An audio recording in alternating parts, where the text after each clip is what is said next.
Praise lord. 125వ కీర్తన 1వ వచనం. యెహోవా యందు నమ్మిక ఉంచువారు కదలక నిత్యము నిలుచు సీయోను కొండవలే ఉందురు.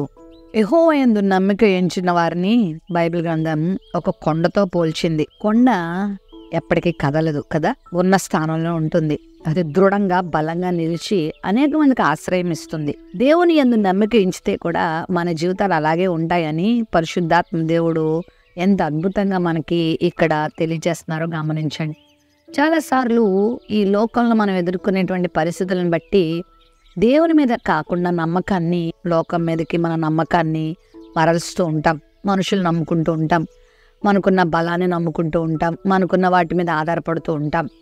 మన చుట్టూరు ఎంతోమంది మనకు మనుషులు ఉంటారు, ఎంతోమంది మరి బలశాలులు మనకు ఉంటారు. ఏదో రకం ఆధిక్యతలు మనతో ఉండుంటాయి. కానీ బైబిల్ చెప్తున్నటువంటి గొప్ప సత్యం ఏంటంటే, ఎన్ని మనకున్నా మనం దేవుని మీద నమ్మకం ఉంచితే గనక ఎప్పటికీ కదలము, ఎప్పటికీ వెరవము అని దీని అర్థం. ఈరోజు ఈ వర్తమానాన్ని వీక్షిస్తున్న ప్రియ దేవుని బిడ్డలారా, దేవుని యందు నమ్మిక ఉంచండి, మీరు కదలలేరు. ఎవరైనా మిమ్మల్ని కదుపుతానని బెదిరిస్తున్నారా?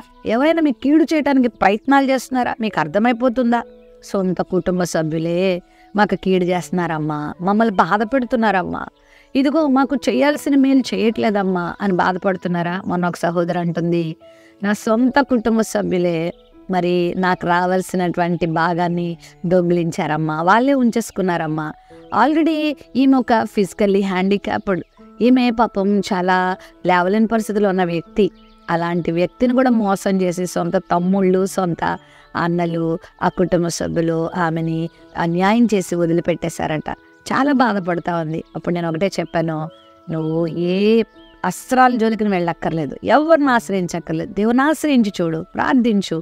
దేవుడే వాళ్ళ హృదయాలు తెరుస్తాడు, దేవుడే వాళ్ళ హృదయాలు మారుస్తాడు, నీ మీద జాలి పుట్టిస్తాడు, నీ మీద దేవుడు కనికరాన్ని కలిగిస్తాడని చెప్పాను ప్రియులారా. అవును, నువ్వు దేవుని మీద ఆధారపడినప్పుడు దేవుడు నేను విడిచిపెట్టాడు. ఈ మాట నమ్మండి.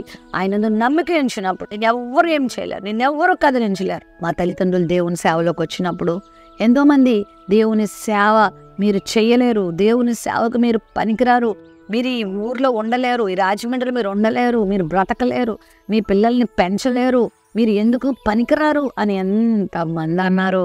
అయితే విశ్వాసము, నమ్మిక మా తండ్రి గారు దేవుని మీద పెట్టుకున్నారు, కానీ తన మీద కాదు, తన బలం మీద కాదు, బంధువుల మీద కాదు, డబ్బు మీద కాదు, తన జ్ఞానం మీద కాదు. ప్రతి అడుగు కూడా దేవుని నమ్మే ముందుకేశారు. ఇది రేపు ఏం జరుగుతుందో కూడా మా డాడీకి తెలియదు, రేపు ఆహారం ఉంటుందో లేదో కూడా మా డాడీకి తెలియదు, మమ్మల్ని మంచి చదువులు చదివిస్తామో లేదో కూడా మా డాడీకి తెలియదు, మా భవిష్యత్తు ఏం చేయాలనుకుంటున్నారో కూడా మా ఫాదర్కి తెలియదు. విశ్వాసంతోనే మరి దేవునికి మమ్మల్ని అప్పగించారు, కుటుంబాన్ని అప్పగించారు, తను అప్పగించుకున్నారు, పరిచర్ను అప్పగించుకున్నారు, దేవుని యందు నమ్మిక ఉంచారు. ప్రియులారా, ఈరోజు కదలక నిత్యము నిలిచే సీయోను కొండలా దేవుడు చేశాడు. మీరు ఎవరైనా సరే ఎవరి బెదిరింపులకు బెదరకండి, ఏ వ్యాధికి బెదరకండి, ఏ సమస్యకు బెదరకండి, దేవుని యందు నమ్మిక ఉంచండి.